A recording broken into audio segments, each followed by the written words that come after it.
Live 10 at 10. It just is a little scary and uncomfortable knowing that he's so close. Moorhead parents are concerned about a level 3 sex offender living in their neighborhood. Good evening and thanks for joining us. This man, Jeremy Scott Lundgren, moved to the 1000 block of 2nd Avenue North in Moorhead 10 days ago. Parents are worried about him living next door since his record indicates he has previously engaged in sexual contact with a 6-year-old. Valley News Team's Giovanna Simic spoke with one parent whose child goes to a daycare center just houses down from where Lundgren's living. My heart stopped. I read it at work and my mouth hit my desk. That was Vanessa Gilbertson's reaction when she found out a sex offender is living close to her son's daycare center. I have concerns with a level 3 sex offender whose victim is 6 living so close to the center. Moorhead Youth Center is located on 10th Street North, right off of 2nd Avenue North, where Jeremy Scott Lundgren lives. She's not the only one. I spoke with several neighbors who didn't want to go on camera, telling me they are nervous about him living so close to the youth center. I agree in second chances and sometimes third chances, but this is so close. If you look at it, they're on the same block basically, and I don't feel, especially when the victim was so young and the kids that attend this daycare are the same age, that it's a very appropriate fit. Lawmakers in Minnesota are trying to make stricter rules about where sex offenders can live. Right now, level 3 offenders have to live a certain distance from schools.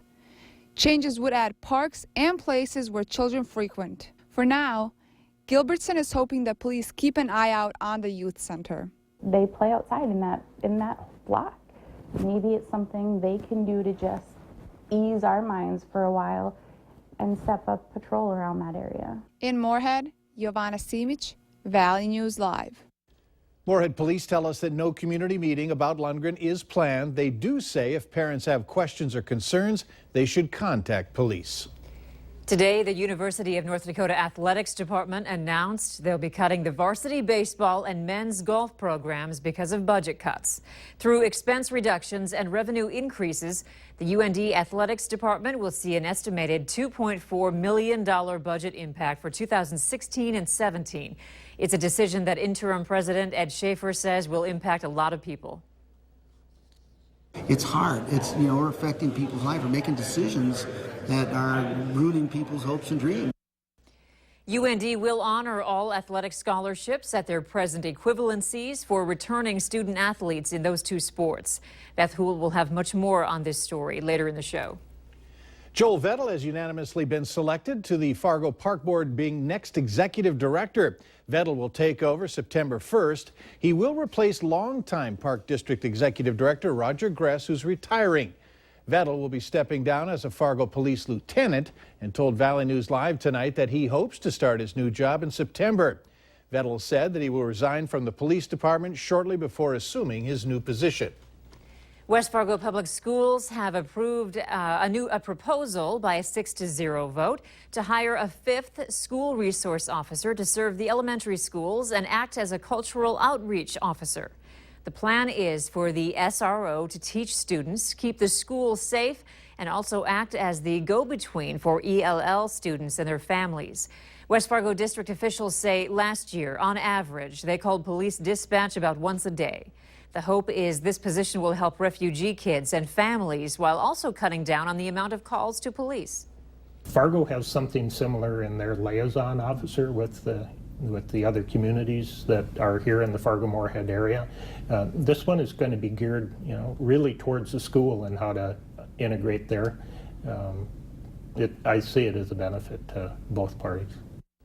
The police department says they're on board with this idea and that it's going to be a benefit. Take a look at these pictures. A car crashed through the front window, completely landed inside the Salon Professional Academy in South Fargo today. We're told a guest was coming in to get her hair done and got her flip-flops stuck and couldn't hit the brakes. Although it looks pretty bad, firefighters say damage does not appear to be extensive.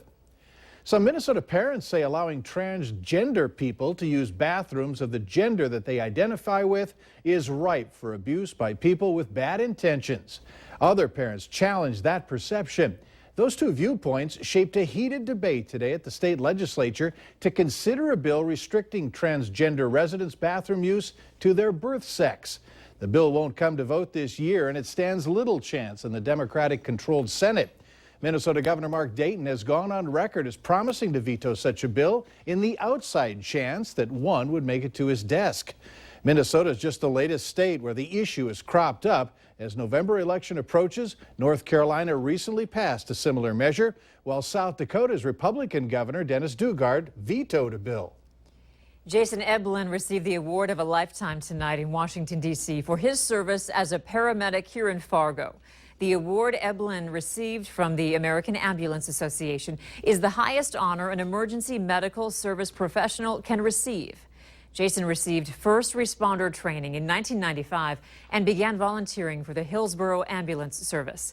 He accepted a full-time position with FM Ambulance Service in 2001 and has held various positions with them over the years.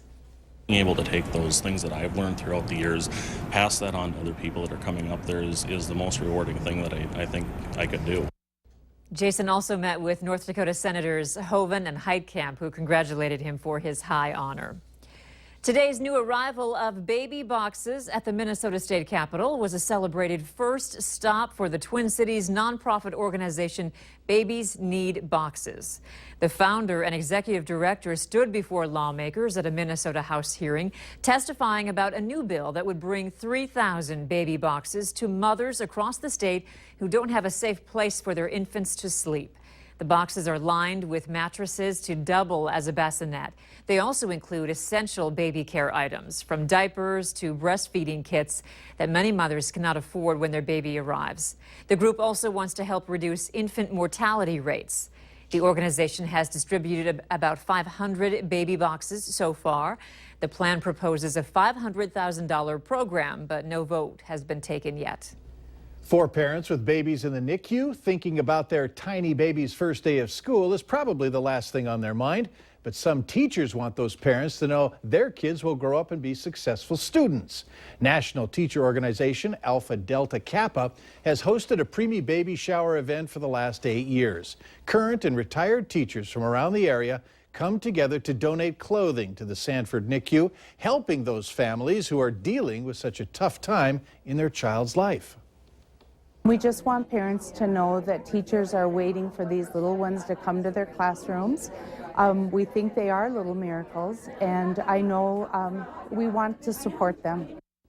The event also highlights NICU staff who nurture and care for the premature babies as well as their families. It's nearly time to start getting out the tools to make a better yard for summer. Lawn experts say when temperatures are above 55 degrees for 3 days, that's the time to put down grass seed. It's also the time to put out products or traps if you want to get rid of moles, voles, or grubs. And before any seed or fertilizer, lawns should be power raked. Getting that dead grass up is vital, because if you just put the grass seed on top of it, it creates like a mat that doesn't allow that grass seed to sink down into the soil. So you want to rake that up and get that kind of out of the way so your grass seed can actually hit the soil and start to grow. Lawn experts advise if you're putting chemicals down to get rid of pests, be sure to follow directions to keep kids and pets safe.